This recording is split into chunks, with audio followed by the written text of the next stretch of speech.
In late November of 2023, Matt Rife sat down with the president of incels and said, I want to make history. But that's not exactly what this is. Unlike Debbie Ryan, Matt Rife is no trendsetter. His appearance on the Jordan Peterson podcast was nothing more than a prophetic fulfillment. Let me explain. 1 week before brandishing Jordan's couch, Matt starred in his first ever Netflix comedy special, Natural Selection. Now, as clumsy and as unfunny this special turned out to be, Matt actually put a lot of thought into it. He was tired of being considered a run-of-the-mill TikTok star, tired of women finding him attractive, and tired of not being taken seriously in the comedian world. And so he kind of set out to put the rumors to bed once and for all.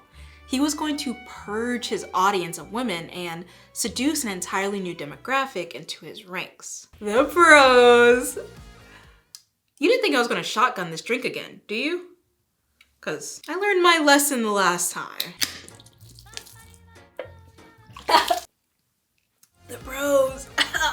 To achieve his goal, Matt choreographed a number of edgy jokes for his Netflix special. He made fun of domestic violence, civil rights activists, and disabled people. And then, when everyone was nice and mad, he did it again. Natural Selection spawned think pieces, memes, and the green splatter of death on Rotten Tomatoes. Not only did his viewers find him corny and unoriginal, but many people speculated that his career was over before it even began. Obviously, this is not true. I'm sure he's doing great. But this is where the prophecy fulfillment comes in. Clearly, Matt is bothered by his cancellation. I say this because he's followed in the footsteps of every comedian before him whose egos were bruised by having flat jokes. In order to preserve his comic identity and stick it to the libs, Matt decided to further align himself with reactionary, right-wing personalities. Because who else is going to find him funny? Who else is going to let him remain unchallenged and uninteresting as an artist? Now, with all of that added context, let's go back to the beginning of this video. In late November of 2023, Matt Rife sat down with the president of incels and said, I want to make history. When asked by Jordan Peterson why he didn't apologize, like a good boy, Matt responded, because it's just comedy. I'm just doing what's funny to me. Super fair and honest and good. I guess the only thing I'm confused about is if you think your comedy is subjective, why can't I? Why can't any of your viewers who found you unfunny express their subjective opinion on your subjective comedy? What's with the Matt Rife revenge tour? For the first 8 or so minutes, Jordan and Matt spend their time bashing feminist men, aka the men who tended to find Matt's special unfunny. You see, in their eyes, these men are virtue signaling cucks who use feminism in order to get from poor, vulnerable women. Direct quotes, by the way. And so is this one. Yeah, I saw one TikTok video who was like, I have a wife and I found this severely disrespectful. Yeah. I was like, okay, you cuck. Yeah, what do you want to get more pussy outside of your wife? Like, chill out. You're already married. She already respects you. Hey, funny guy! I got a joke for you! What smells rotten and puts people to sleep? Your act! Men's feminism is so aberrant to Jordan and Matt. They seem to believe that the only reason a man would care about others is if he's getting something from them in return. Manhood in their eyes is a purely transactional existence. Keep that in mind. There's obviously a lot to be analyzed about Matt Rife, but I'm not here to talk about him. Instead, I want to shift our brief focus to the man on his left. This might be your first time meeting Dr. Jordan Peterson. God knows I wish it was mine. Peterson is a part of what's known as the intellectual dark web, a group of so-called academics who are vocally anti-leftists, especially when it comes to higher education. Jordan rose to prominence after campaigning against Canada's Bill C-16, which seeks to protect gender expression/identity from discrimination. Peterson's main argument was that this bill fell under compelled speech, in that it would force him and others to use someone's correct pronouns. If someone refused to do so, Jordan argued, they would be sent to prison. And I think the most egregious elements of the policies are that it requires compelled speech. The Ontario Human Rights Commission explicitly states that refusing to refer to a person by their self-identified name and proper personal pronoun, which is the pronouns that I was objecting to, can be interpreted as harassment, and so that's explicitly defined in the relevant policies. So I think that's appalling, first of all, because there hasn't been a piece of legislation that requires Canadians to utter a particular form of address that has particular ideological implications before, and I think that it's a line that we shouldn't cross. And then with regards to these human rights tribunals where all of this stuff would be sorted out, it's like those places destroy your reputation and destroy you financially. And can they put you in jail? Well, it's a complicated argument in some sense, but I can tell you that if you refuse to pay the fines, that's the next step. What is this, 1984? Well, no. The bill makes no mention of pronouns and simply adds gender identity/expression to a list of other groups that are already protected from discrimination. Groups including race, religion, and disability. Experts note that jail is also highly unlikely and that misuse of pronouns would not be used as sole evidence of discrimination or hate speech. Bill C-16 adds gender identity and gender expression to provisions in the criminal code that define an identifiable group for the purposes of advocating genocide, the public incitement of hatred, and the willful promotion of hatred. So how might these provisions affect the use of pronouns? And do these provisions in any way criminalize the use or misuse of pronouns? Not even close. Now, hate speech provisions in the criminal code have a very, very high threshold. The Supreme Court of Canada has repeatedly defined hate speech as only including the most extreme forms of speech. The court has said over and over again, and I quote, it is, quote, the unusually strong and deep felt emotions of vilification and detestation. The court has said it is not disdain, it is not dislike, it is not offense. Ever since he started his campaign against Bill C-16, and ever since his failure to put a stop to it, Jordan Peterson has been crashing out.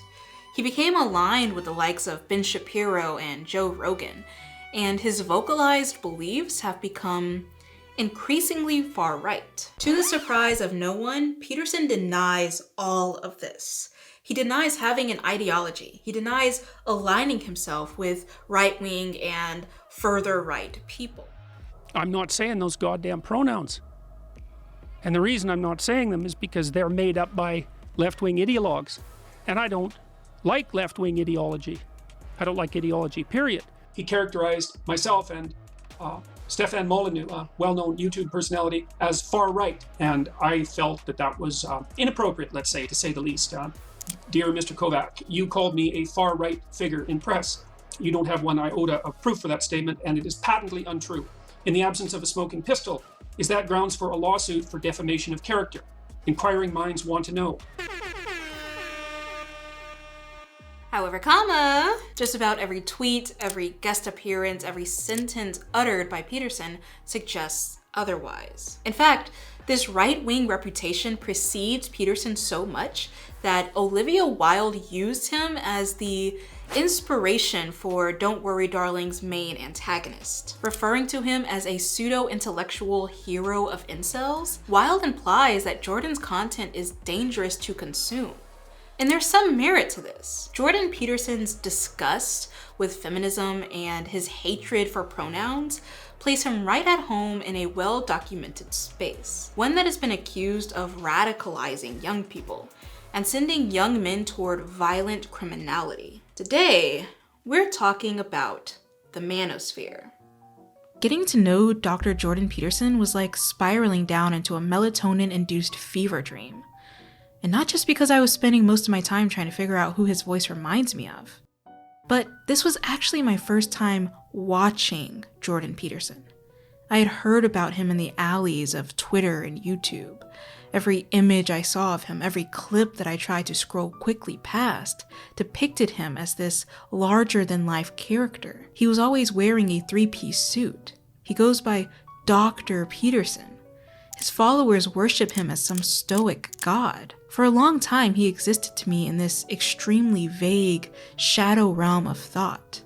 Someone I saw intermittently, yet never paid close attention to. If anything, I always mistook him for a Lana Del Rey music video reject. So to sit at the altar of his work, to finally listen to him speak and lay bare his beliefs, I was disappointed, extremely disappointed. Jordan Peterson lacks excitement, he lacks charisma. He's not as contained as everyone paints him. This is what a cult leader needs to remain unquestioned, but Peterson lacks it all. If this is your final boss, you are fucked. The rest of the manosphere reaches nowhere near the mystique of Jordan Peterson, nowhere near the godlike image that his followers have bestowed upon him. If I saw through him that easily, the rest of the manosphere doesn't stand a chance. So, will you take the blue pill and live a life of ignorance? Or will you take the red pill and wake up to reality?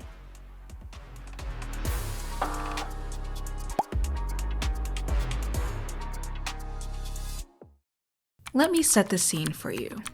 It's 2009, party in the USA is leaking from every major speaker in the country to boost post-recession morale. Kanye West ignites a feud that would last a decade too long. I'm gonna let you finish, but Beyonce had one of the best videos of all time. And Michael Jackson inspires the most unhinged Nicki Minaj lyric in music history. Like MGTOW, they killing me. God damn it. Also in 2009, someone used the term manosphere for the first time ever. It came from a blogspot page named Ben and Jeff, who used this newly crafted circle of the internet to post about things they found interesting. That is, video games, sports, beer, the whole shebang. This early manosphere blog was aligned culturally with masculinity, but it didn't really last long. It killed over after just 10 posts, leaving behind only 9 followers. Who knows? Maybe they moved to Tumblr. When we talk about the manosphere, it feels like we're talking about something dangerously new, something that took us by surprise in 2017, held us hostage for a few years before being debunked by the very best video essayists. Shout out my nigga Gucci. Shout out my nigga Gucci. But Ben and Jeff's manosphere blog, however obsolete, tells us something different. It tells us that there has been a desire for such space for a very long time. Obviously, we don't know who ran this page, if they were even a man, if they aligned with modern manosphere politics, hell, if they even know what the manosphere is today. But this blog reflects the same desire that the manosphere claims to fulfill. The desire for a meeting ground, a digital man cave, where one can gather with like-minded individuals to express grievances and frustration. Now, let's take a little second to do a little yes and exercise. The internet loves talking about things in terms of black and white, but that's not really the Shakespearean way. We have to be nuanced and honest about this topic, even if it feels unbearable. So, yes, the manosphere is a dangerous network that promotes and sustains misogyny, patriarchy, and just about every other discriminatory ism you can think of. And there's a reason why such a community has sustained itself for so long. Yes, the participants within this community are being radicalized into violent far-rightness, and they may have joined based on what they perceive is a valid reason. Keyword, they perceive. Not me, they. Despite being well explored, the manosphere is still complicated to map out. It doesn't just exist on one platform, it doesn't share the same roster, and it's broken up into various niches. How can you challenge something so scattered? How do you decide what is militant and organized discrimination and what's a random dude with a microphone? The manosphere is connected by shared politics and language. They prize pseudoscience and bioessentialism, which is just fancy talk for climate change isn't real, and double X chromosomes, and you own a bank account? Witch! The manosphere is also defined by its endemic misogyny, racism, xenophobia, anti-Semitism, and violence. Most scholars consider the manosphere to be a far-right pipeline. It continuously targets and indoctrinates young people into its ranks. Women are definitely members of the manosphere, which sounds a little oxymoronic, just as they are members of other far-right radicalizing groups. But young men, especially, are considered the target audience.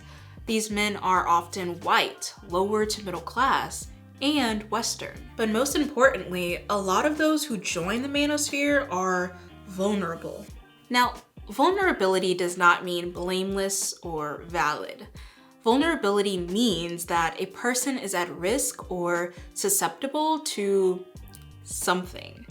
In this case, that something is radicalization. The manosphere targets young, vulnerable people who are seeking connections and, more importantly, answers to their issues. Maybe their partner has broken up with them. Maybe they have never had sex before. Maybe they see a fast-changing world that is drastically different to what they were promised, in a sense. In such men, the manosphere sees perfect soldiers for their ideology. And the men, in turn, see the manosphere as some sort of father figure, one that is committed to them and one that guides them. Within the manosphere, netizens have a choice to either take the red pill or the blue pill. The blue pill is essentially useless. If you take it, you remain blissfully ignorant, forever locked into the matrix. But the red pill is more exciting. By taking it, you agree to wake up to reality and realize that society is anti-male, anti-masculinity, and anti-you.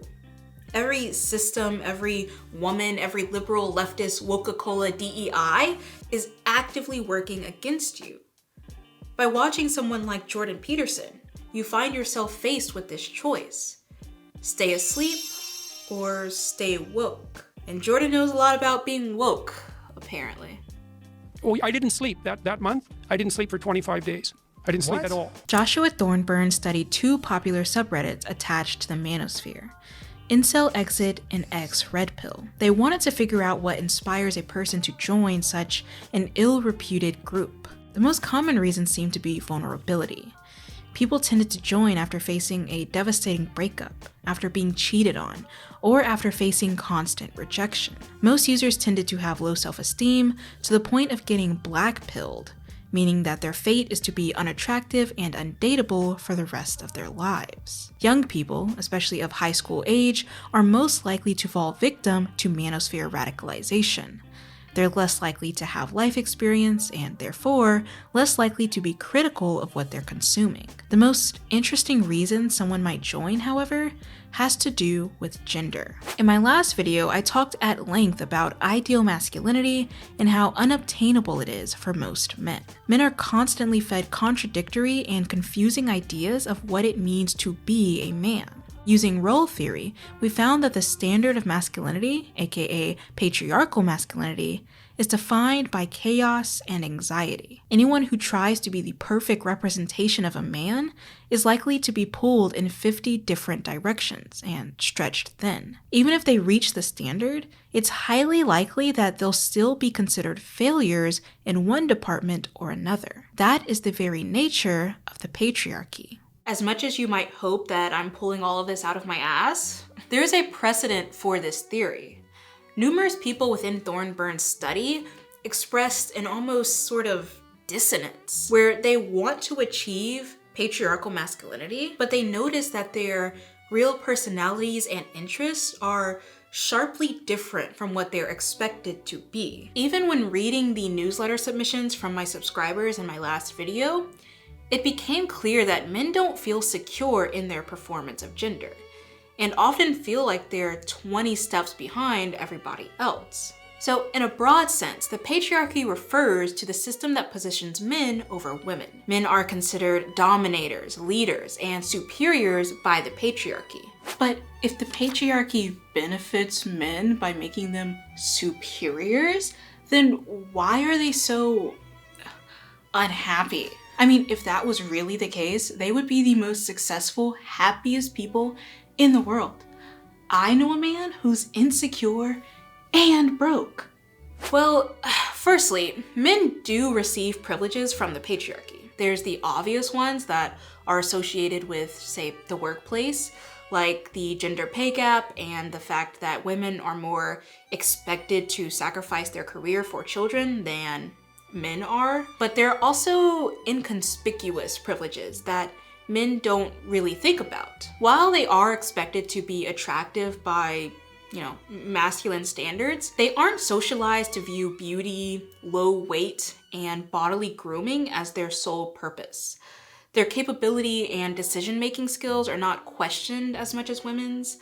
Their sexual promiscuity or history is never put on trial like women's, and they're more likely to be represented in higher positions than women are. But just because someone's privileged doesn't mean all of their life's problems are suddenly solved, especially because there's potentially a bunch of other systems that may make their life harder. For instance, despite receiving patriarchal privilege, men can still be oppressed by, like, capitalism or classism. Men of color face systemic racism. Men can be exploited by the war machine. During their tenure in the military, they can become disabled and come home as decorated veterans only to be then discarded by the American government. They can become homeless and face increasingly violent anti-homeless laws and measures. And they can get discarded by the very system that favors them if they fail to meet its strict standards. Trans men, queer men, impoverished men, disabled men, any man who doesn't fit into the tiny box of patriarchal manhood is often bullied, beaten, emasculated, or in some cases killed, oftentimes by other men. Men are denied their full humanity by the patriarchy, even though it claims to love them. You might be thinking, okay, so men aren't able to reach perfect patriarchal masculinity. How is that a bad thing? No one should strive to be patriarchs. And yes, exactly. No one should want to or be able to embody patriarchal standards. But that doesn't fix the fact that men are still expected to. Gender is considered a social construct. It varies across communities and is influenced by society. Even so, gender still impacts how we are viewed and treated. A lot of people want to be affirmed in their gender, whether they're cis or trans. And because we have this desire, we often work towards aligning with our gender. We perform in certain ways to be read as our gender.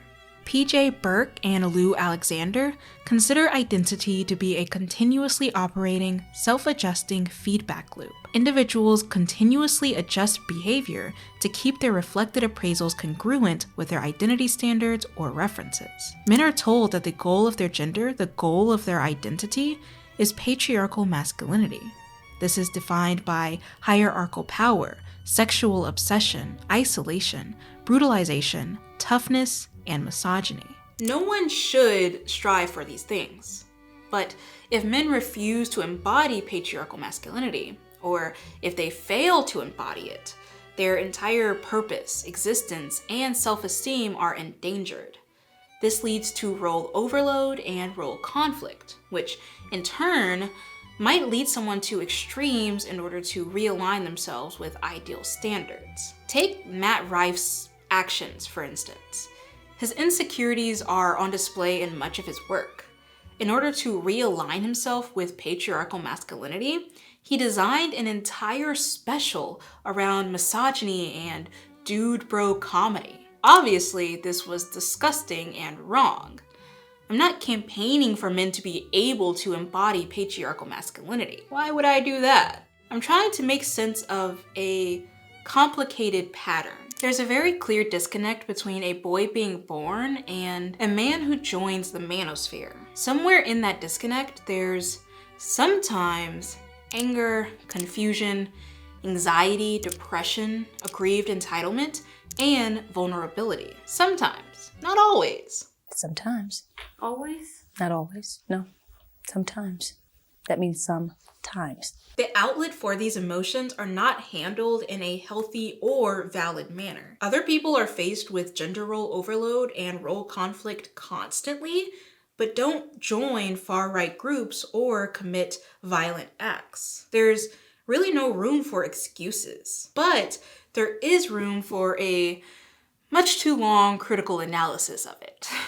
The manosphere is constantly referred to as a far-right pipeline, but really it's more like a pipeline to itself. You're hit in the face with violent racism, anti-Semitism, misogyny, and transphobia right in the gates. The community doesn't chew you up and spit you out towards more right-leaning groups. The manosphere just absorbs you into itself. Sarah B. considers the manosphere a form of grooming, and this makes sense. The very basics of grooming starts off with a predator choosing a vulnerable person, often a child, and said child may be isolated, lonely, and suffering from low self-esteem. The very same traits of those who are most likely to join the manosphere. A predator is able to pinpoint the issues of their victims, the things that make them easily seducible and compliant. Predators push against insecurities. They build what initially feels like a stable sense of trust, and all the while they slowly escalate the tension, pushing you further and further until you end up in a place you never anticipated going. But even as the violence mounts, even as you question your place within this hierarchy, you can't leave. They love you and trust you so much. They're the only person on earth who does. Why not fall in line with their every thought, command, and belief? Pipelines are inherently seductive.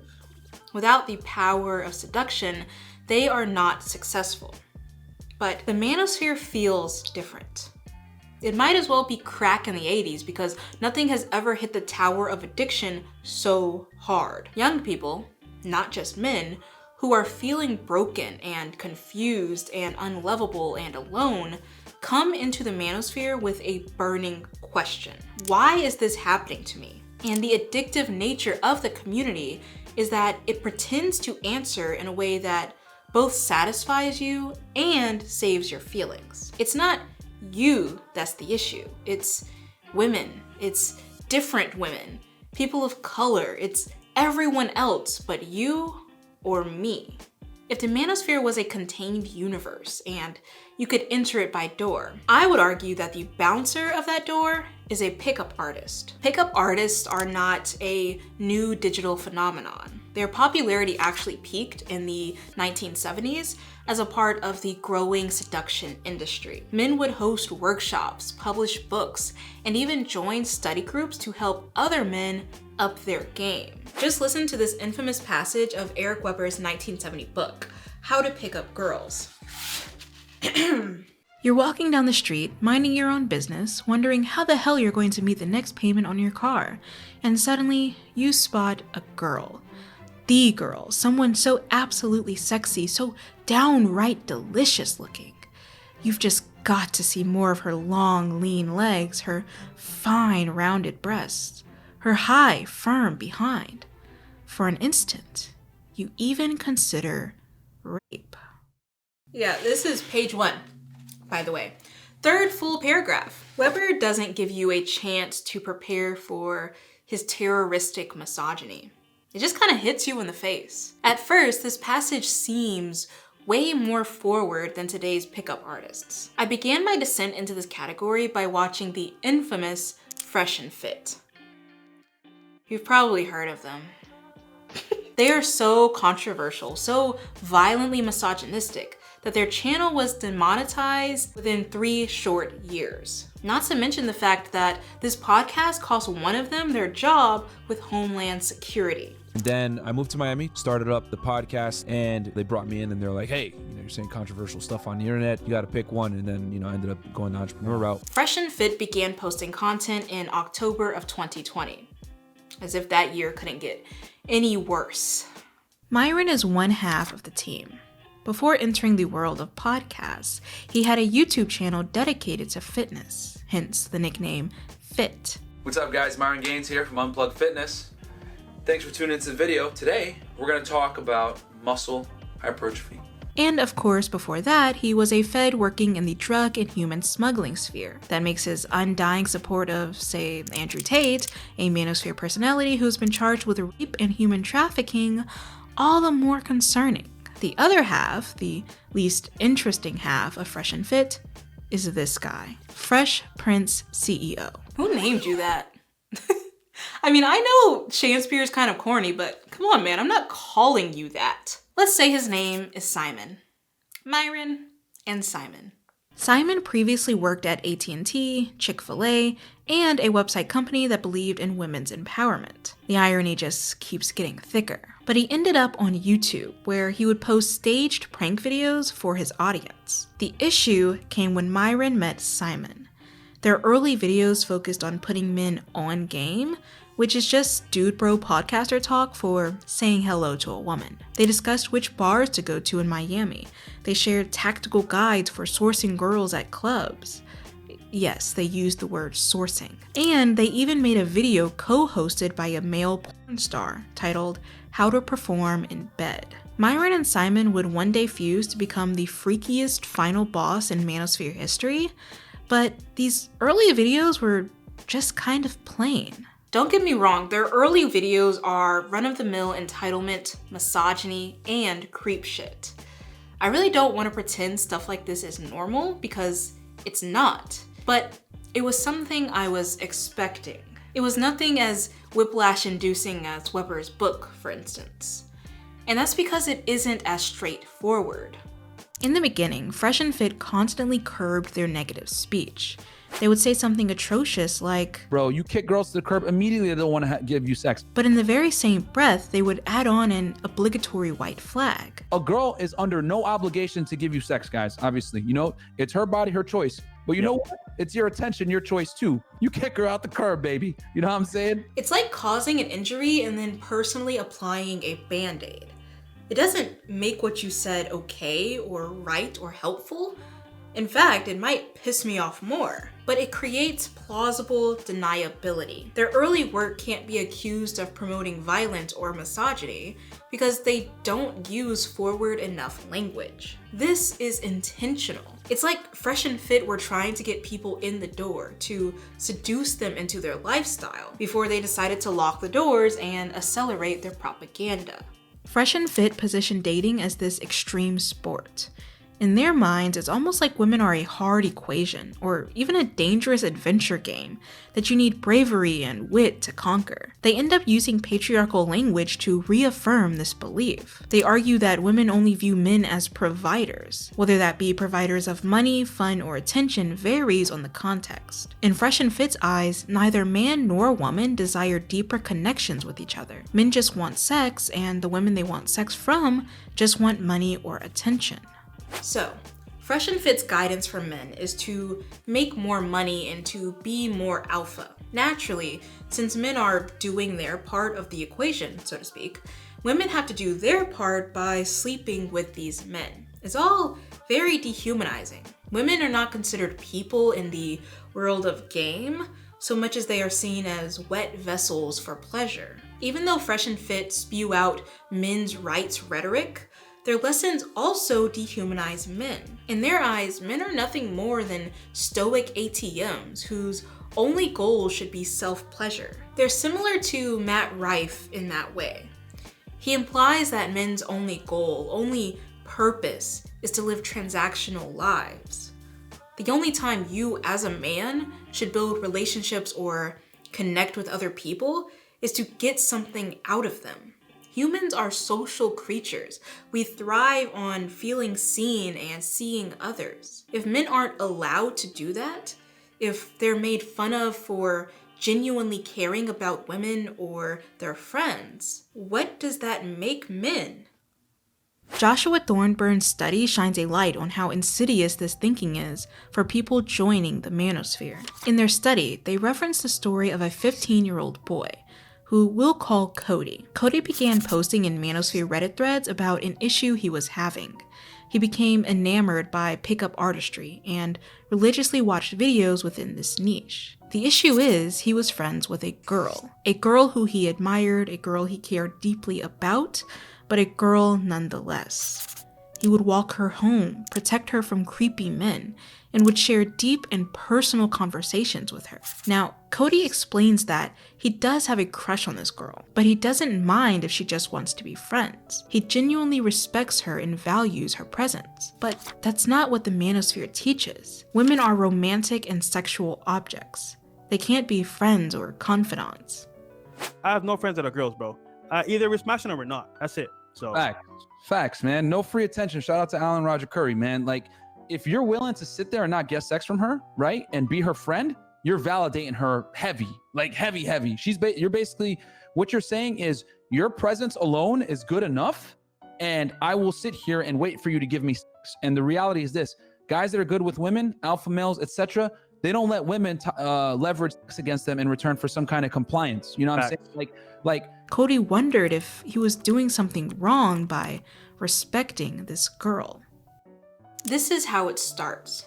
You start second guessing your motives. You turn away from your brain, your heart, your moral compass, because someone else is telling you to do so. Imagine someone joining the Manosphere at Cody's age or even younger. Imagine ingesting this content throughout your teenhood and well into your adulthood. What would your mindset be like? Would you still feel conflicted? Would you ask questions or seek reassurance? Or would you act without consideration? While watching a Fresh and Fit podcast episode, I saw a donation come on screen from a 23-year-old man. He stated that he began watching Manosphere content at 17 and was thankful for all that it taught him. He's grateful to have been redpilled during the most formative years of his life. There's no telling the havoc he has undergone or the havoc that he has inflicted upon others.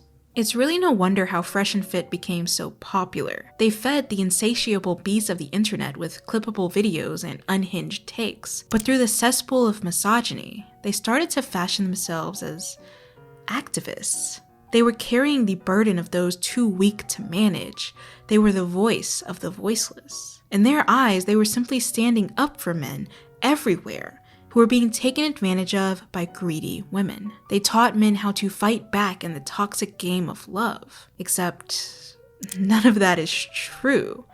Fresh and Fit don't actually care about men, at least not the men outside of their direct vicinity. How can you claim to care about men when you peddle the very poison that got them sick in the first place? Fresh and Fit promote every ill of patriarchy. They suggest never getting close to another person. Every woman is meant to be held at arm's length, just close enough to use her body, but far away enough that you don't have to learn her mind. Every oppositional voice, no matter their gender, are enemies that deserve public lashings, effectively banning healthy communication and growth. They tell men to get richer, get fitter, be better men, real men, as if those standards aren't already causing anxiety across the masses. Some men are coming into the Manosphere already insecure, already depressed, and already feeling like failures, only to be told by their quote-unquote heroes that they just need to try harder, work longer, miss their families more, grow more distant, more cold, more abrasive,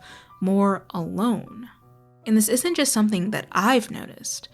The anonymous users in Joshua Thornburn's earlier study noted that participating within the Manosphere made their self-esteem worse than it already was. They internalized the messages of these so-called experts and came to view themselves as unmasculine, ugly, out of shape, and not making enough money to consider themselves real men.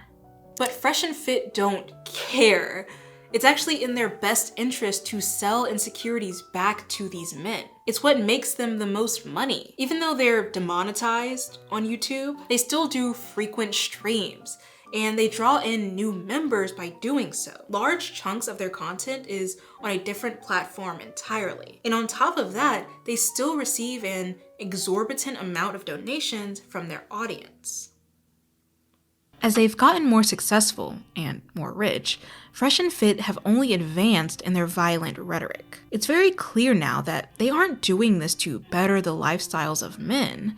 They're doing this to make money. And they need to be even more reactionary, even more mind-numbing in their arguments in order to maintain that captivated, paying audience. Myron and Simon are no longer curbing their negative speech. They've gone full mask off, as the kids say. They're rude, aggressive, and terroristically misogynistic. They're not here to be fair, though, because as their fallen soldier Kevin Samuels once said, "Men don't care about fair, we conquer. It's winners and losers."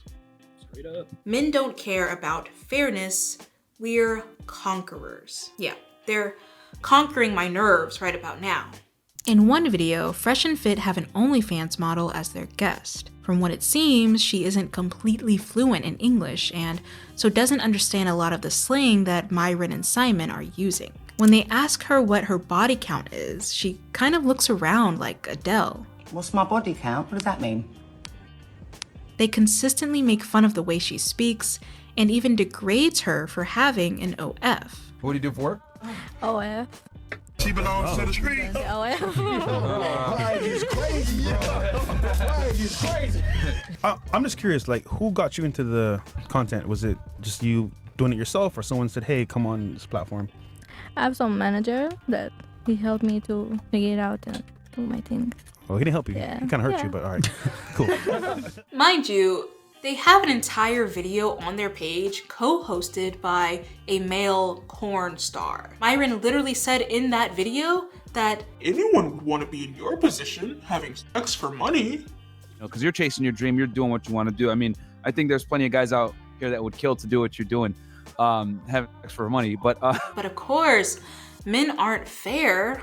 They're conquerors. They're not people, they're conquerors. In another instance, Myron begins berating his guests, calling them stupid and saying that women shouldn't have the right to vote. The reason why no one tells women they're stupid is because they want to have sex with them, but most of you guys are fucking stupid. I'm being very, very honest. One party needs precisely why you to shouldn't die, and the other one can vote and like not die. That's why you guys shouldn't vote, in my opinion. Why? Because you guys don't have any skin in the game. His forwardness is so drastically different from their earlier videos that it's almost scary. Simon, too, has become more unhinged over the years. In the early videos, he was kind of quiet, and I think it might be a mix of Myron taking the lead in the conversation and Simon being kind of camera shy at the beginning. But in a recent live stream I watched, Simon was so rude that he reduced one guest to tears and caused another guest to leave the show entirely. How did it feel when he ghosted you? It still hurts. W-mans. All right. It's not. Bro, what? Wait. Myron, what are you doing, bro? Come on, Myron. Wait. Are we done? She'll be back. She'll be back. No, she won't be back. Go home, man. Just go home, man. What are you even doing here, man? Talk to it. Nothing's happening at all, man. All right, I will go then. Yo, what the fuck? He's trolling, man. It's okay. Oh. Something else I've noticed is that Fresh and Fit have a habit of instilling weird, easily debunkable lies within their content. Which, I'm not judging off rip. Me and misinformation go together real bad. But of course, when we look at the Manosphere's brand of misinformation, we have to consider the intent behind it. They're purposefully spewing discriminatory falsehoods with the sole aim of upholding supremacist systems. In other words, they're lying to maintain supremacy. For instance, Myron once said that if women were to lead, the world would be sent back to the Dark Ages. It's so funny to me when a man who believes in the domesticity of the feminine says that a woman cannot lead. Your ideal woman leads a household, arguably the most important sphere of our lives, the only sphere that actually matters. I mean, the budget, the children, the food, the cleanliness, your emotions. If you don't trust women so much, why do you want them to be in charge of your very livelihood? But Myron, for what it's worth, is not a premature finisher. He just keeps going. He also once said that women haven't invented anything. Like, ever. If we had women running the world, we'd be in the dark ages still. They don't invent anything. They don't create nothing. Not only have women throughout history been instrumental in the discovery and invention of significant items in our daily lives, women are also credited with discovering things that the manosphere seems so obsessed with. They peddle bioessentialism, which, if I'm not mistaken, is dependent on the discovery of sex chromosomes. A woman discovered sex chromosomes. A woman's research was also instrumental in discovering DNA, fun fact. And funnily enough, it was a woman who invented Kevlar, which might be super important to Myron because, you know, Kevlar is used in bulletproof vests and other protective gear, which, if we take Myron's word for it, has probably saved his life while working as a Fed with Homeland Security. That is, before they made him choose between his career and a failing podcast. And he chose the podcast. Talk about poor intellect. But most of you guys are fucking stupid. I'm being very, very honest. I can go on and on about women's inventions and discoveries.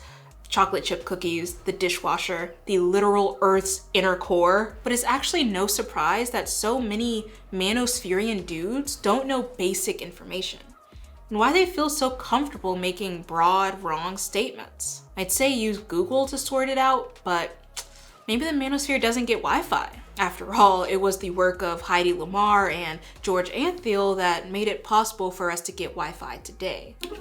Woman. Oh, and Myron, when you drive to that hill that you're willing so bad to die on, and you get lost and need directions, you might want to pull out an old-fashioned map, because Heidi's work also laid the foundation for modern GPSs. But anyways,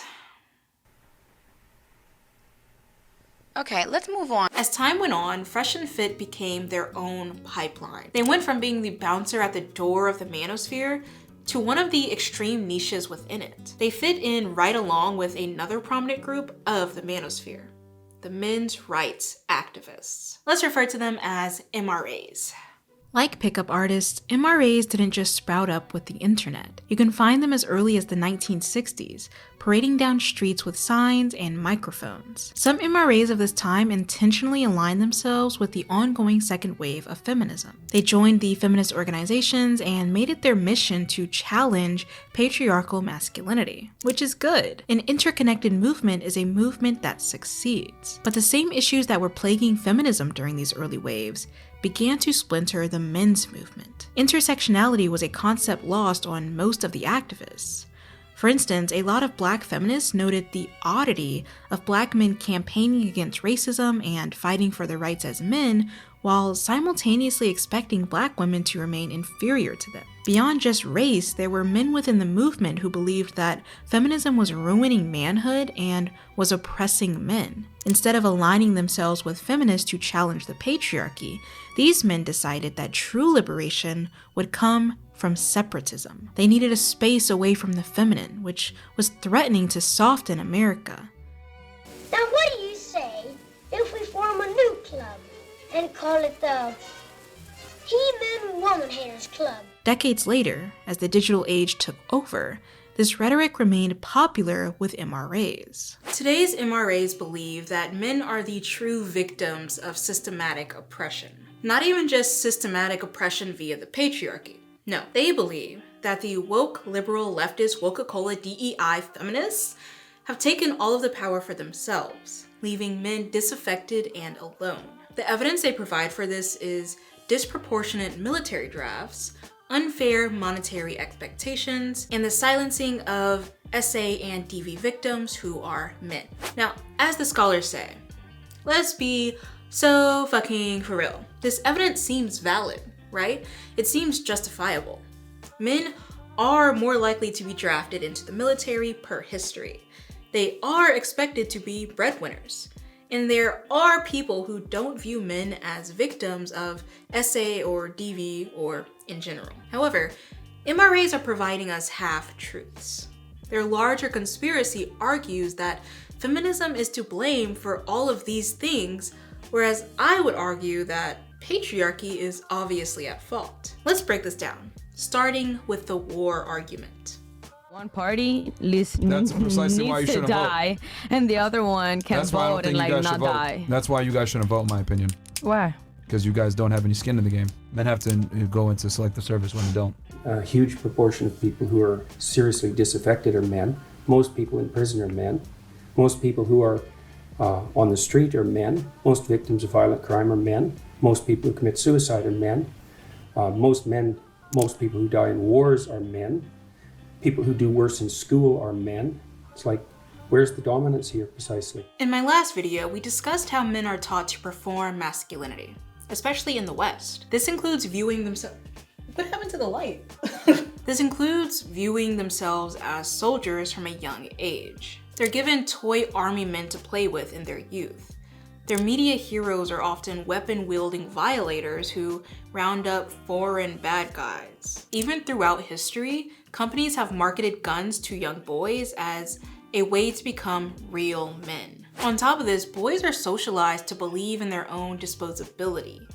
They're taught a confusing cocktail of rage, stoicism, and emotional disengagement. They're taught how to not get too close to anyone, almost as a way of preventing them from getting too attached to the world. And then, when they leave their youth and enter their early teens or early adulthood, they're primed by more nationalistic messages, telling them that good men die for their country, good men join the army, good men, true men, don't dodge the draft. Not only do these messages manifest under the patriarchy, which decides how gender should and will be performed, but it comes from other men. Men who are in power over you, over other men, and over most of us. It wasn't a feminist who created the selective service. And I can assure you that it wasn't a visionary feminist who believes in war and sends men off to die in them. It's a patriarchal person, a patriarchal leader, perhaps even a patriarchal country. The draft goes back to the early history of the United States. You know, when eagles were calling and tea was getting thrown into the harbor and indigenous people of the land were welcoming pilgrims to have a nice sit-down Thanksgiving dinner. As early as this, men were expected to be a part of colonial militias.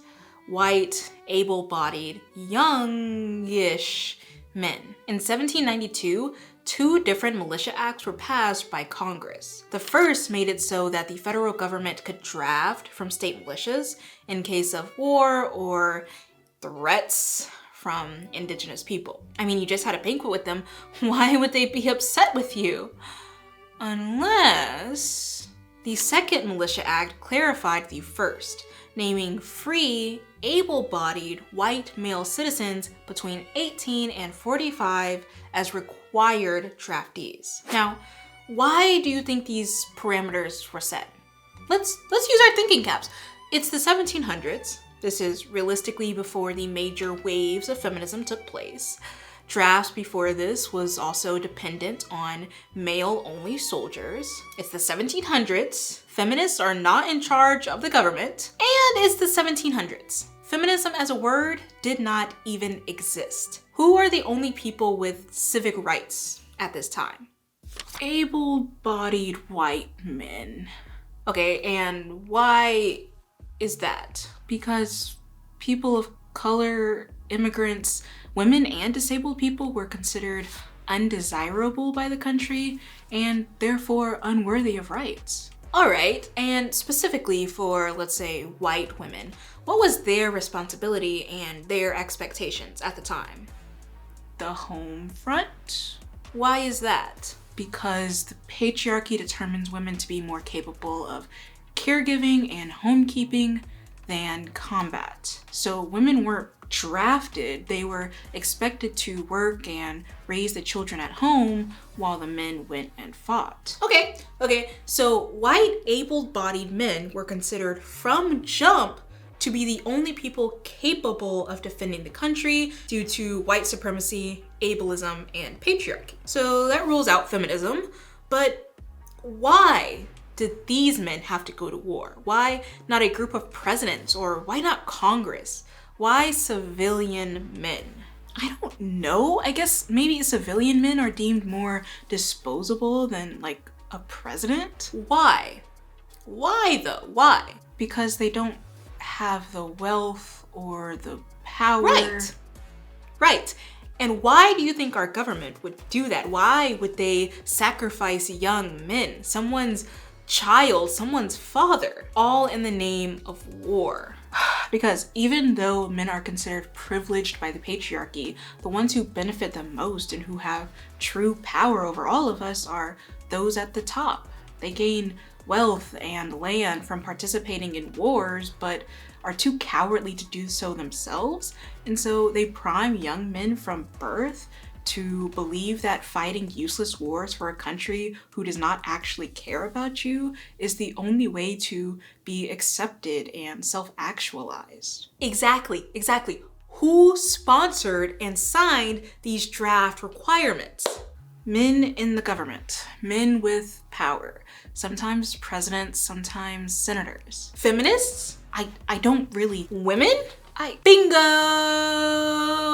Be mad at your government, not the random woman on your screen. First point. Second point, MRAs tend to argue that feminism is softening men while contradicting themselves by stating that feminism is at fault for hardening men. War and violence are considered staples of patriarchal manhood. We know this because war and violence are historically marketed and associated with patriarchal manhood. The way society tries to sell gender back to you is how it expects gender to be performed. Therefore, soldiers are the peak of Western masculinity. How can feminism be at fault for making men soldiers, aka the standard of men, if you claim feminism to be the antithesis and enemy of manhood? Which is it?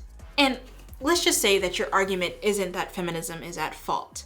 Maybe you just think that men have it worse than women, and the draft is simply an example. Why is that women's fault? Why are they the target of your frustration?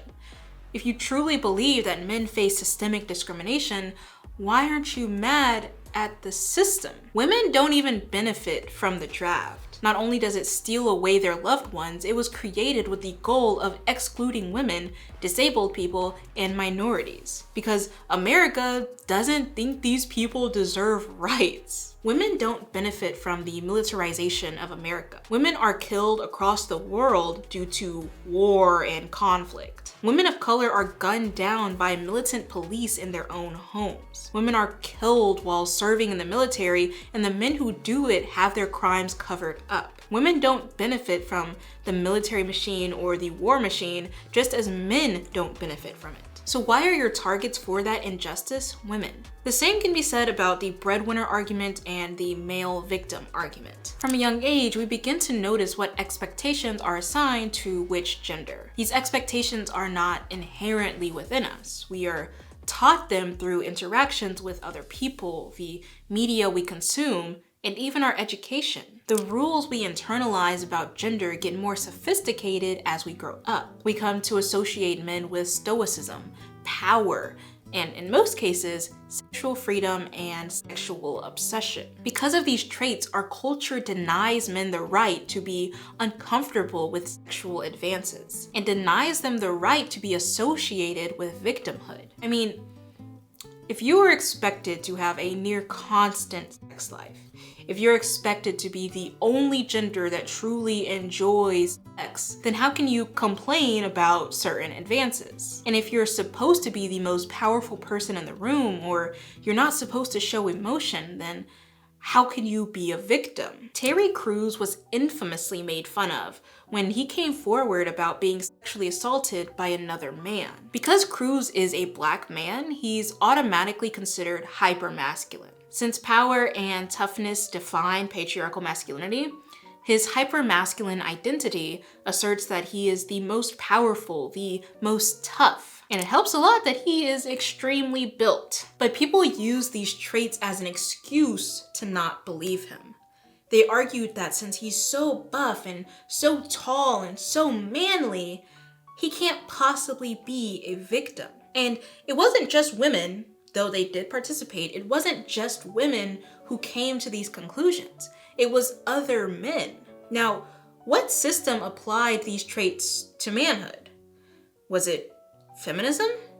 Or was it patriarchy? Let's use another example. Because manhood is associated with sexual freedom and sexual obsession, men are encouraged and expected to constantly want sex. They're even expected to lose their virginity at a young age, whereas women are encouraged to maintain their virginity. Sometimes men sit down and talk about their first sexual experience. They recount being very young, maybe 13, 14, in that age range. Sometimes their partner is an older woman, let's say 18, 19, early 20s. In this specific case, that young boy would be a victim of SA. His partner is much older than him and has an entirely different cranial makeup. He cannot consent to the act in the same way that his partner could. But because our culture associates sexual freedom and obsession with manhood, that young boy is told that he can't view himself as a victim because what happened to him is a sign of ideal masculinity. He becomes the man instead of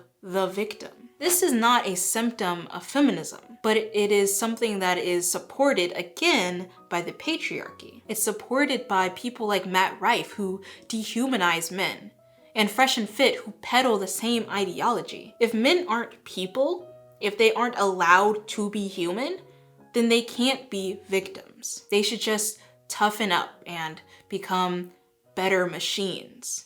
Let's consider the breadwinner debate. This argument doesn't come out of thin air. Everybody and their mama across social media support the idea of men being breadwinners and women being splurged on. This belief is instilled across gender lines, across race, and across class. The expectation stems from a very old gender role that has been assigned to men. Having traditional parents, I was definitely taught that growing up, I should put my livelihood in the hands of a man, a rich man at that. But as Cher said, my mom said to me, you know, sweetheart, one day you should settle down and marry a rich man. And I said, Mom, I am a rich man. I don't want to depend on one. But not participating in this patriarchal belief has definitely gotten me some side eyes. I assign this reaction primarily to how we are taught gender and how we internalize it. We are taught to associate men with power, money, and dominance. By that effect, we view them as inherent providers. Not because we're misandrous, but because those traits have been assigned to masculinity for most of our existence. Feminism doesn't support this ideology. It was assigned by the patriarchal system. The same patriarchal system that made it impossible for white women to be providers or breadwinners throughout history, relegating white men to that position. The same patriarchal system that barred women from owning bank accounts or land. The same patriarchal system that led men to freak out when white women started entering the job force. The patriarchy believes in women staying home, cooking, cleaning, and rearing the children. It does not believe in women being providers, but someone has to, right? In our capitalistic society. So men, especially those who have been allotted civic rights and personhood in the history of this country, are expected to pick up that slack. That's not something that feminism designed. In fact, most of the feminists I read or listen to are anti-capitalist, anti-racist, anti-war, and anti-prisons. Even so, Fresh and Fit and Jordan Peterson like to use these issues as a gotcha to feminism. Well, if men are so powerful in society, why do we have to go to war? Why do we have to work hard hours to provide for a family? It's like they're right there on the precipice of getting it, of realizing the issue, but they take a sudden turn and push all the blame on women and feminism. In order to make their villainization of feminism make sense, MRAs and the manosphere at large have to hide the real roots of their issues. Most personalities in this space claim that the patriarchy does not exist. And they do this because it makes lying to and inciting their audiences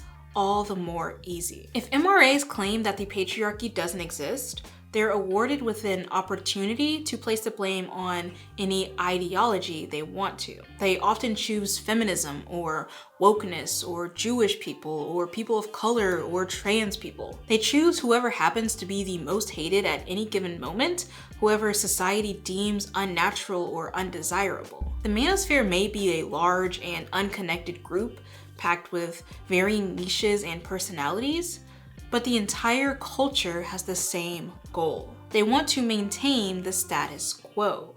They want to maintain systems of discrimination, even the ones that harm average men. The biggest names in the manosphere either want to be accepted by the upper echelon of society, or they are already a part of the upper echelon of society. And I hate to tell you this because it might be the first time you've ever heard it, but you, on the other end of this screen, will never be one of them. They like to make you feel like you could. They like to feed you nostalgia of a time where you may have had more rights than I do. They like to delude you into thinking that you're a part of the in crowd. But if the planet went up in flames tomorrow, you would be left behind with the rest of us. And none of the elites on Elon Musk's private spacecraft will think twice about you or your family. Now, it sucks. Obviously, it sucks when propaganda and radicalization works. It hurts marginalized communities the most. In another way, it kind of hurts the people who are radicalized, because those people either willingly or are coerced into letting go of their humanity. And then that sucks in its own way because some of the people who join the manosphere, some of the people, are coming forward with feelings they don't know how to make sense of. Their methods and their scapegoats for their grievances are dangerous and misdirected. Oftentimes, these feelings stem from a sense of entitlement. But if we strip everything down to bare bones, the pain they feel is there. Patriarchal masculinity is a confusing, complicated identity, characterized by its own chaos and shifting standards.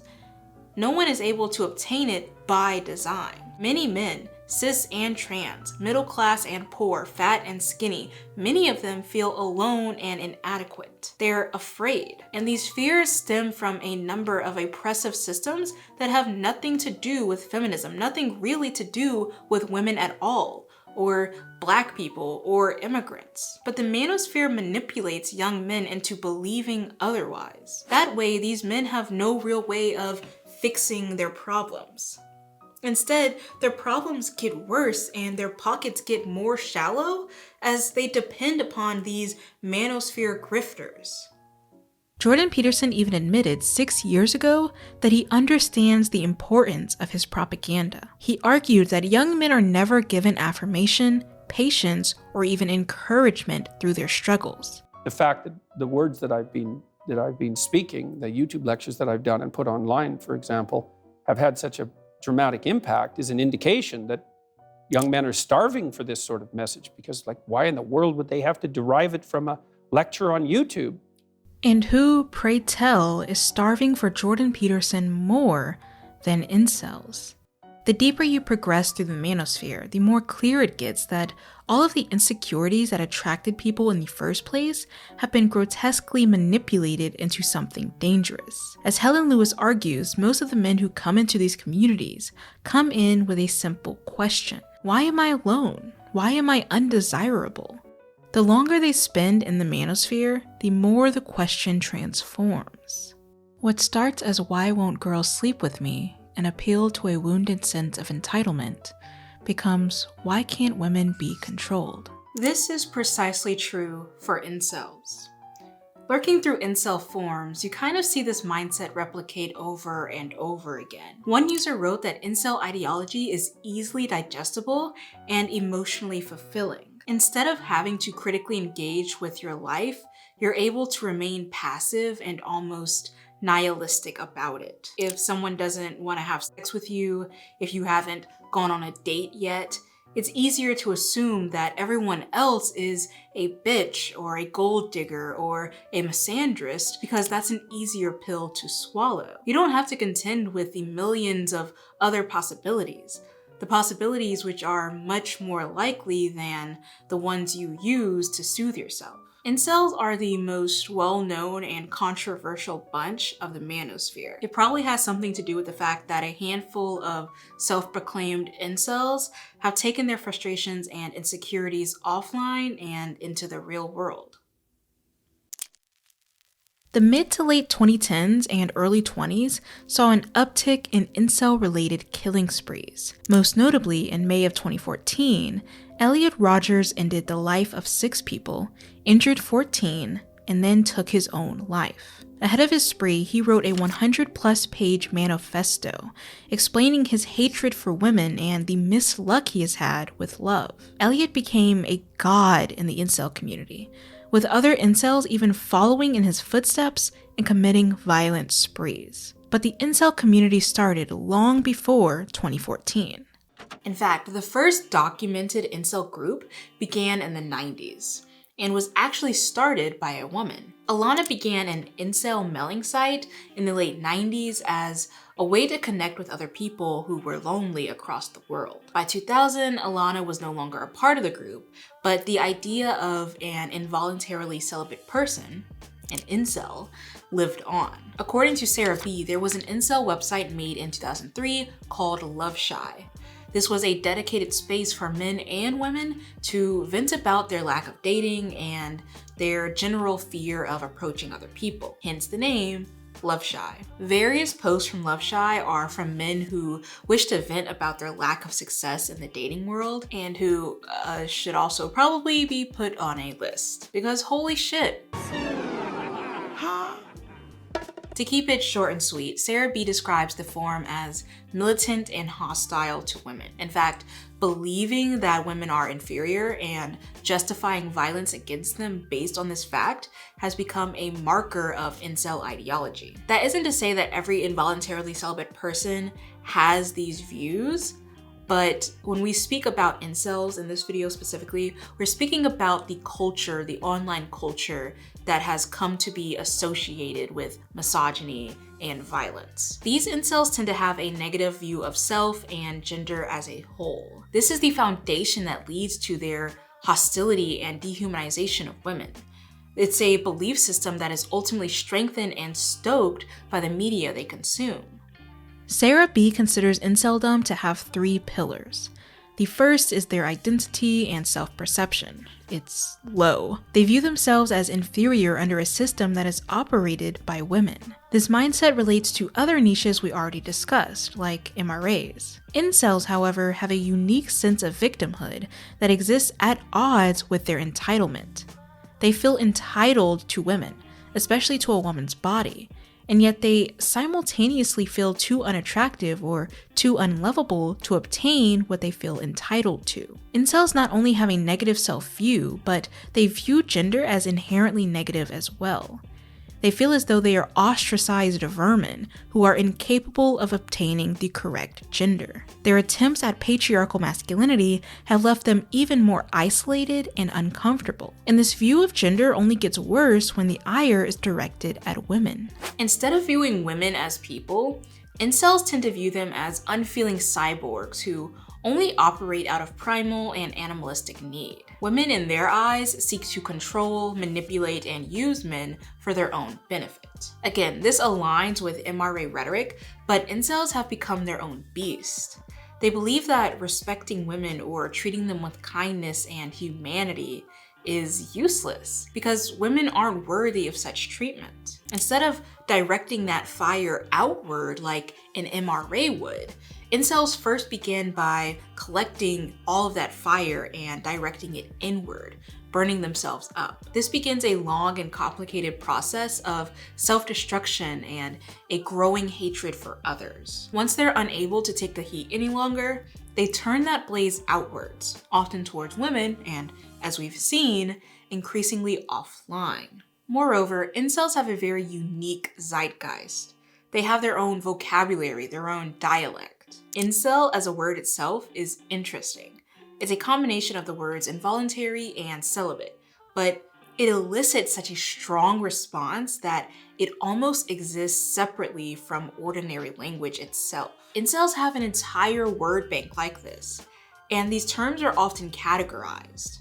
They talk about being red-pilled, which is functionally the same as being woke, except their idea of wokeness is drastically different from the more common use of the term. They believe that to be red-pilled means to wake up and see society for what it really is, In their minds, this means anti-male, matriarchal, and unfair. To curb their ill fate, some red pillars believe that they can alpha their way into the in-group. If they lift enough weights or make enough money and get enough girls, then maybe they'll become acceptable men. But other incels, those who take the black pill, believe that there is no cure. Some locks just don't have a key, as Sarah B. argues. The term incel itself can be further categorized.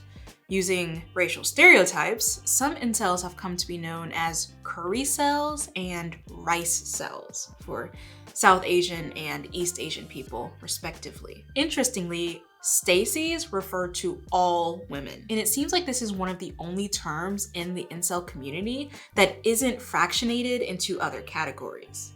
This perhaps shows just how deeply rooted the incel comes to despise women, generalizing the entire population in one term. Stacy's are seen as universally unintelligent, unsophisticated, and driven by primal female interests. They're natural cheaters, deceivers, and manipulators who tend to prefer chads over incels. Now, chads are the alpha males who epitomize patriarchal masculinity. They're described as insensitive meatheads who are often wealthy, attractive, and dominating. Incels have a very complicated relationship with chads. For some red pillars, their goal is to embody this perfect standard of masculinity. But for the black-pilled incels, chads represent something unobtainable, something that they'll never achieve, which in turn inspires resentment. Keeping in line with the interesting racial categories, chads can come in all shapes and sizes.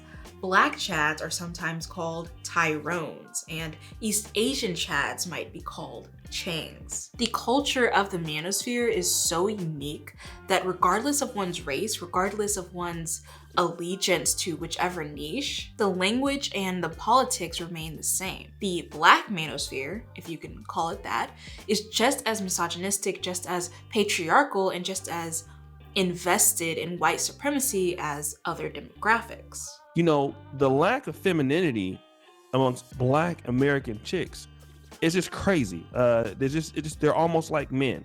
Yeah, I think it's a huge problem because, you know, we want to be appreciated. We want to be loved. We want to be treated well. And unfortunately, not generalizing, but a lot of black women don't know how to take care of a man. She doesn't know her place at the table. She wants to be head of household. She wants to be first. She wants to be king. So if you want to be head of everything and you don't want to do the necessary things like cook, clean, fuck. Gee, this weird hill that people are willing to die on is getting a little crowded. What connects incels back to the rest of the manosphere, besides the misogynistic terrorism, is the idea of gender confusion. Sarah B's research into inceldom reveals that these men start off extremely confused about their performance of masculinity. One incel explained that centuries ago, a man's primary role was to provide and protect. Now, we aren't quite sure. Our roles are no longer defined, and none of us can agree upon a clear model of what it means to be considered an attractive man. Except, this isn't true. As much as we want to blame the liberal woke left Zoomers, this is an issue that has existed longer than any of us can even comprehend. Alexander Avila, for instance, published a video essay in October of 2023 that shows the history of the so-called masculine crisis. He notes how men of the past struggled with being perfect men. These men weren't somehow any better at gender than men are today. There isn't some principle of manhood that has been lost to time and space. Jordan Peterson's participation within the manosphere is especially interesting to me. Very early in his digital career, he wasted interviews being aloof about his connection with the community. He claimed that his goal was to make videos for everyone, regardless of identity, and not just for young, white, disaffected men. That's mainly because Jordan at this time considered aligning with any one group identity to be a mistake. He called feminism a mistake, trans activism a mistake, and would have probably considered being a Manosphere podcaster a mistake too. That is, before the money started pouring in. Despite claiming that he does not have an ideology, Jordan began aligning himself with incels. He argues that the patriarchy doesn't exist, and that instead, society looks at a small pool of hyper-successful men and attributes those skewed statistics to every man on Earth. And of course, he also began to spew a lot of MRA rhetoric, claiming that men are the real victims of systemic oppression. Now, this all sounds like having an ideology to me. What made Jordan Peterson change his mind?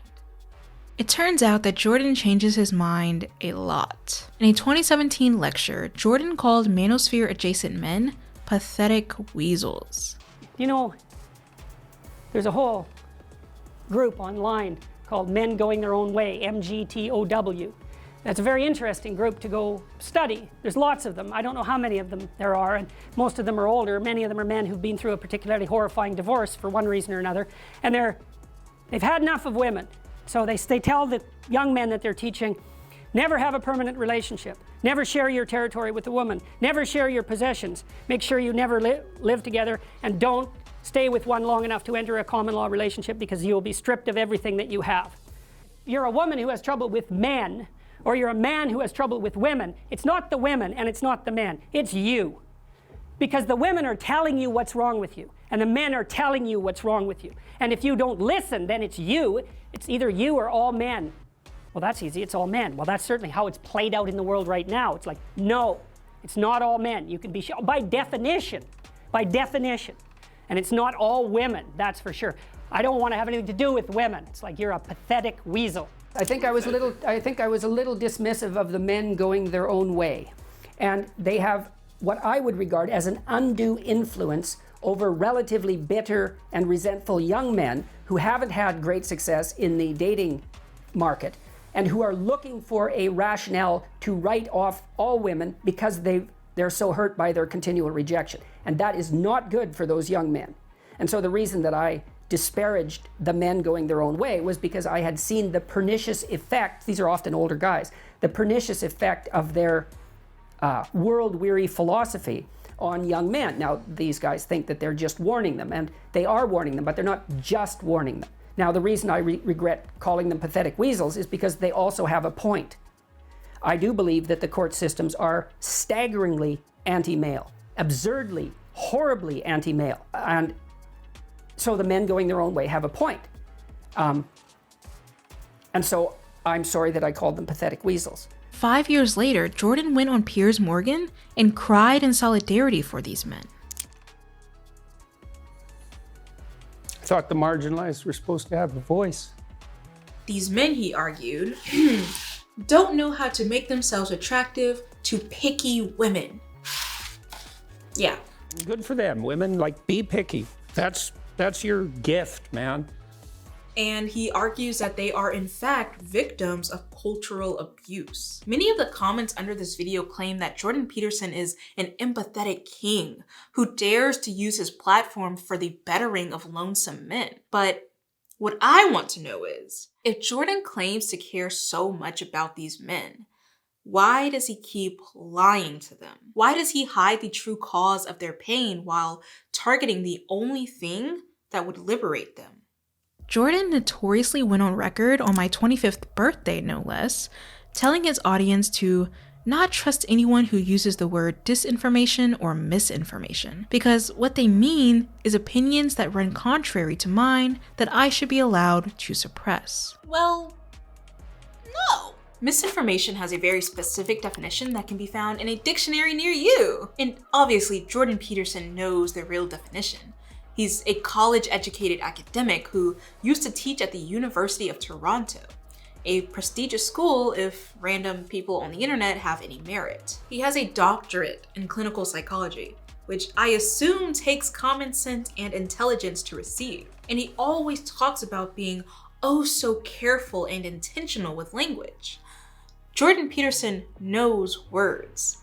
He knows the importance of them, and as an academic, he knows the significance of knowledge and accuracy. So why Pray tell, would he campaign against it? Why would he alter the meaning of these words and imply that dishonest, manipulative, and untrue knowledge is acceptable? Well, because Jordan wants his followers to believe him.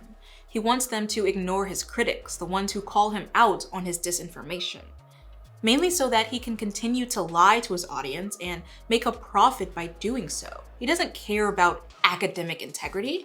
He doesn't even care about you. He barely even cares about following his own word. He is a clinical psychologist who talks about mental health and human decency. He had called a group of children the R slur on Twitter just to shit on a politician he doesn't like. Speaking of Twitter, besides taking time out of his day to launch a strange yet funny attack on a children's media puppet, Jordan also spends his time debunking lies, which is ironic.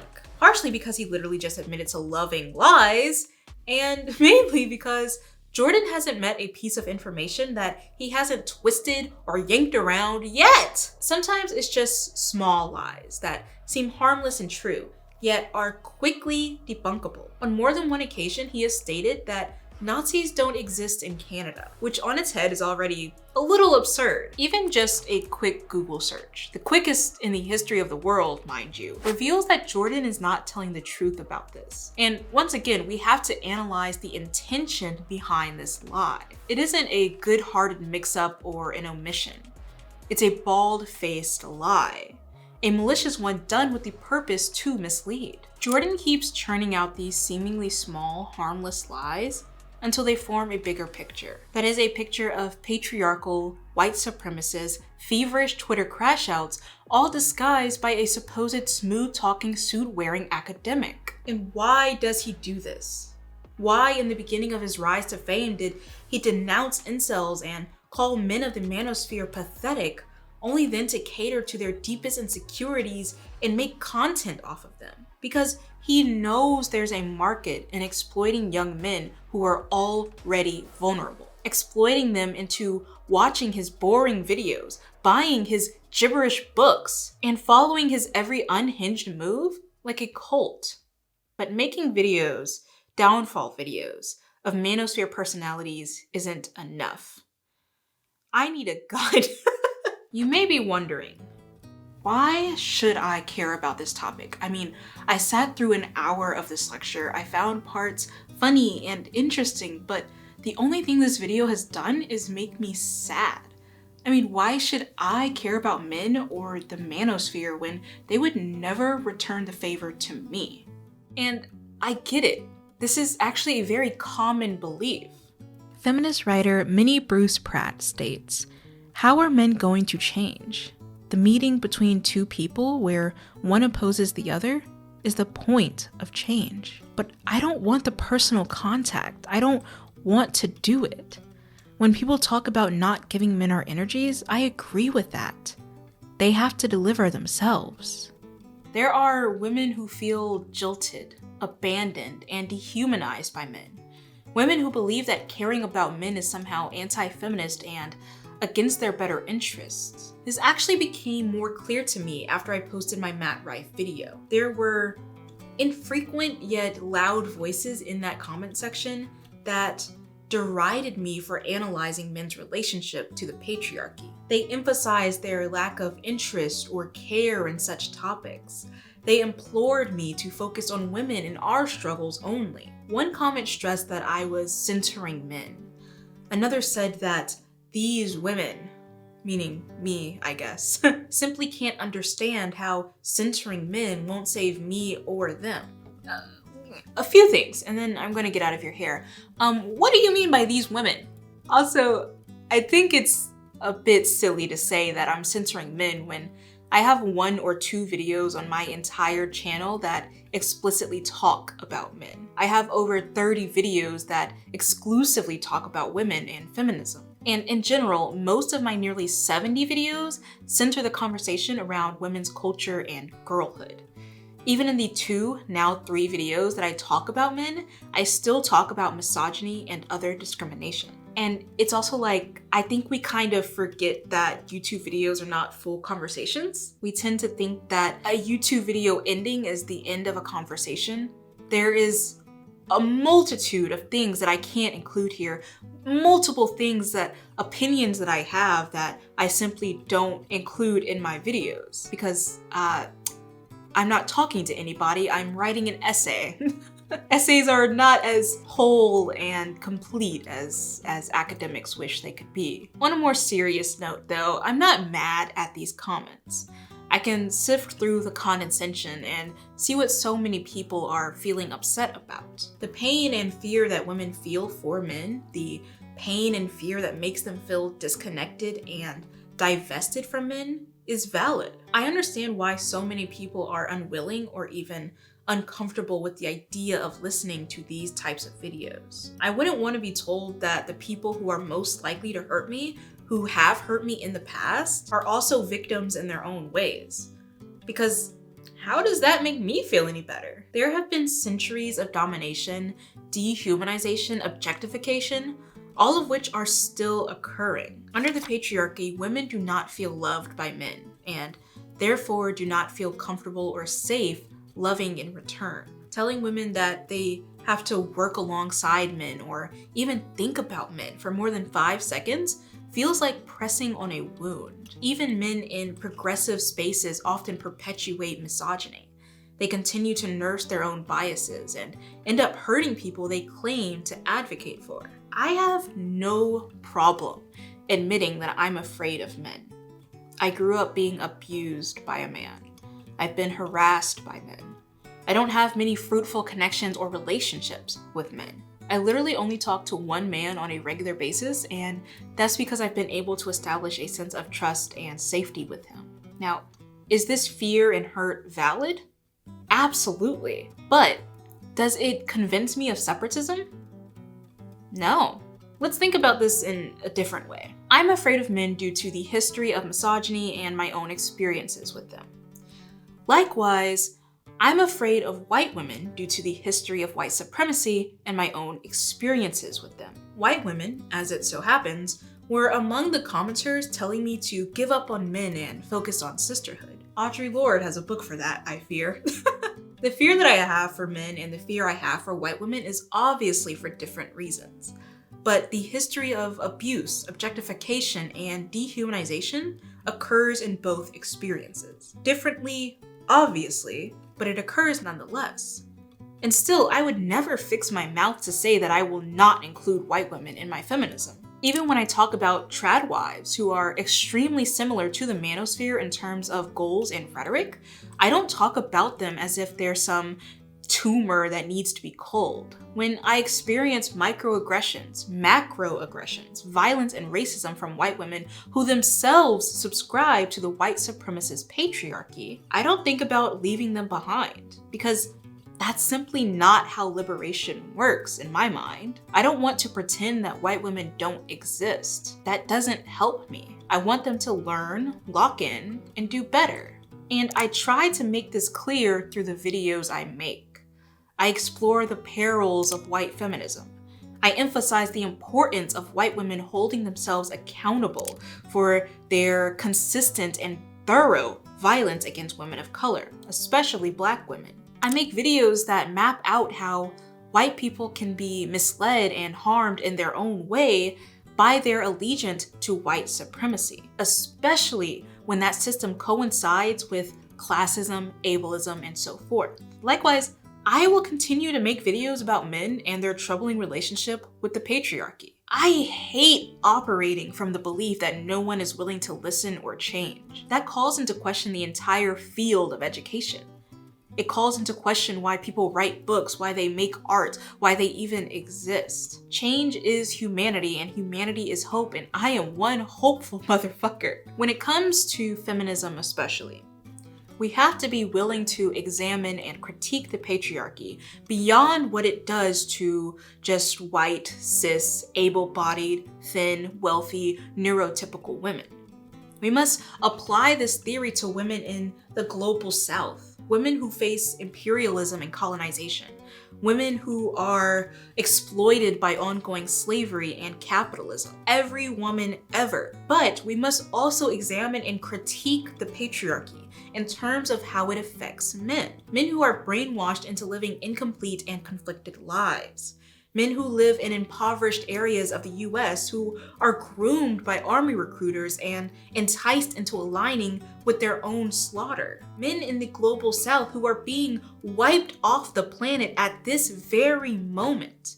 In Palestine, in Africa, who alongside women and children are being squashed by what Bell Hooks calls the imperialist, white supremacist, capitalist patriarchy. I'm not saying that you have to make videos about this topic. I'm saying if I want to take myself seriously as a cultural critic, as an educator, or whatever the fuck being a YouTuber in this niche entails, I have to do it. Your favorite leftist man with a platform or without a platform has to do it. Everyone who is capable and who desires to do it should. Because if more people don't produce easy to follow, engaging, and accessible guides to visionary feminism, men are going to get their education from someone who crashes out on Twitter behind Sesame Street characters.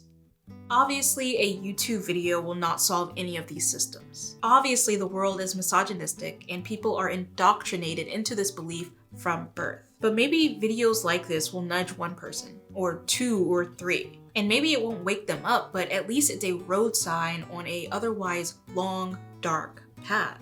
It's an overstatement to say that everyone is already educated about feminism. It's an even bigger overstatement to say that people should just do it themselves. Go Google it. Go figure it out on your own. Figure it out in isolation. A part of me is like, yeah, I mean, that's kind of true. You shouldn't have to be taught that other people are human and worthy of basic rights. But then I listen to people speak. I read comments. I listen to podcasters. And it's like, oh my God, are we fucked or what? And also, we talk so much about pipelines. We talk so much about the predatory nature of these communities. And we tell people, just go research, just go do it on your own. Ignoring the system behind a pipeline. Ignoring how one can fall down a pipeline easily. Ignoring how this content is pushed upon people. Algorithms are restructuring the entire platform in order to push someone further and deeper down into these communities. How can we talk about pipelines? How can we talk about the seductive nature of a pipeline and ignore how it even works? A lot of people don't understand feminism beyond the anti-feminist propaganda that they've already been fed. A lot of people think they understand feminism, but are really just buying into incomplete white feminism. And then there are people who do know what feminism is, but they actively undermine it because it threatens their privileges. In order to fix our lack of feminist education, Bell Hooks argues that we have to be clear about its purpose, and we have to make it accessible. We need guides or road signs. And to do this, we have to start with a simple definition so that everyone is on the same page. Hooks argues that feminism is a movement to end gender discrimination, gender exploitation, and oppression. Therefore, the goal of feminism is to dismantle the systems that aid in this type of discrimination. Squarely, the patriarchy. Now, this definition gets right down to the source. It reveals that our issue is not men, it's not discrimination and patriarchy in regards to just men dominating others, but our issue is discrimination and patriarchy as a whole, whether it is performed by an individual person or a system, a man or a woman, a child or an adult. It's the same as racism. Most anti-racist scholars emphasize the need to stop viewing racist acts as individual acts, and instead look toward the system that produces the space and opportunity for such acts to occur. That doesn't mean we can't hold individuals or rotten apples accountable for their actions. In fact, we should. But in addition to that, maybe we should target that, rotten apple making factory up there on that heavily populated hill. Doing away with men wouldn't really fix the problem because, they're people. And also, some people love men. You can't get around that. Some people have fathers, brothers, friends, and lovers. They don't want those men to disappear one day. They want those men to get better. And even if the average man did disappear or miraculously woke up from their patriarchal slumber, we would still be pretty fucked. Because the issue of misogyny and discrimination doesn't just occur interpersonally. There's a much larger system behind it, a system that indeed feeds off individual action, but can really be maintained without it. Our real problem, our long-term problem, is the system of patriarchy. Our other real problem is the elites who design, uphold, and benefit from this system. Billionaires, the government. I'm going to stop listing things before I get put on a list. I don't know, they might be coming for me, y'all. Do I hear that plane?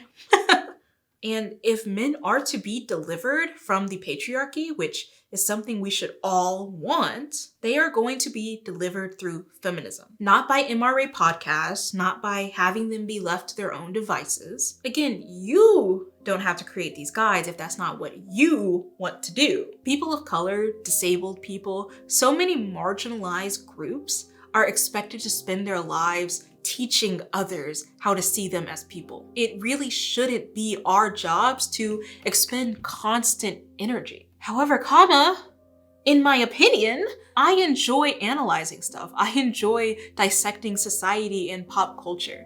And I enjoy yapping about the things that I learn for hours at a time. Could a depressed person make this? Could I possibly make this at gunpoint? Could I put this much passion into it? I'm not being held at gunpoint. I'm not being held hostage to do this, as frightened as I may look at any given moment. I enjoy doing this. I am capable of doing this.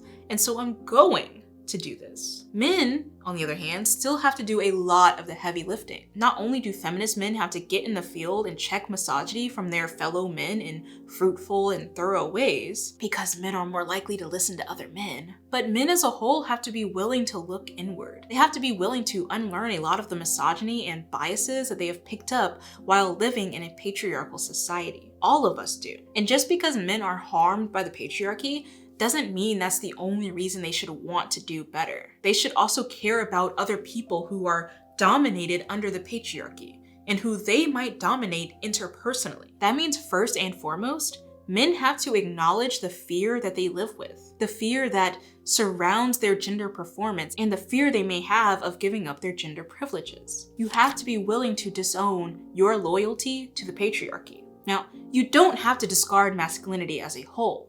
Manhood is so not over. Bell Hooks argues that we have to find ways to reclaim masculinity that doesn't depend on patriarchal power. We have to allow its meaning to be transformed, become disloyal to patriarchal masculinity in order to find a place for the masculine that does not make it synonymous with domination or the will to do violence. We have to challenge the patriarchy the same way we challenge racism, anti-Semitism, imperialism, Islamophobia, transphobia, misogynoir, because every system, every one of these discriminatory systems are wrapped up with each other. We have to make changes to our cultures. We have to change how we position violence and domination as a sign of success. And call me crazy, but I think we can start all of this with education. The manosphere is seductive because we socialize men to find it to be. It's seductive because it claims to show someone the root of their problem. It's seductive because, quite frankly, it's engaging, but we can be seductive too. I believe people are worthy of rescue and of change. It would be great if Jordan Peterson could be different. It would be wonderful if Fresh and Fit's podcast mics were thrown in the ocean. But I'm okay if it's not them who this reaches. I'm okay if it's the average person on the other side of the screen, whose name I don't know, whose lifestyle I cannot imagine living.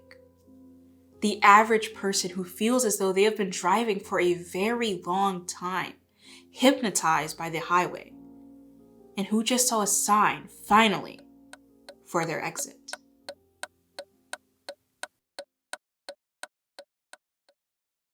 Healing does not take place in isolation. Visionary feminism is a wise and loving politics. It is rooted in the love of men and women, refusing to privilege one over the other. The soul of feminist politics is the commitment to ending patriarchal domination of women and men, girls and boys. A genuine feminist politics always brings us from bondage to freedom, from lovelessness to loving.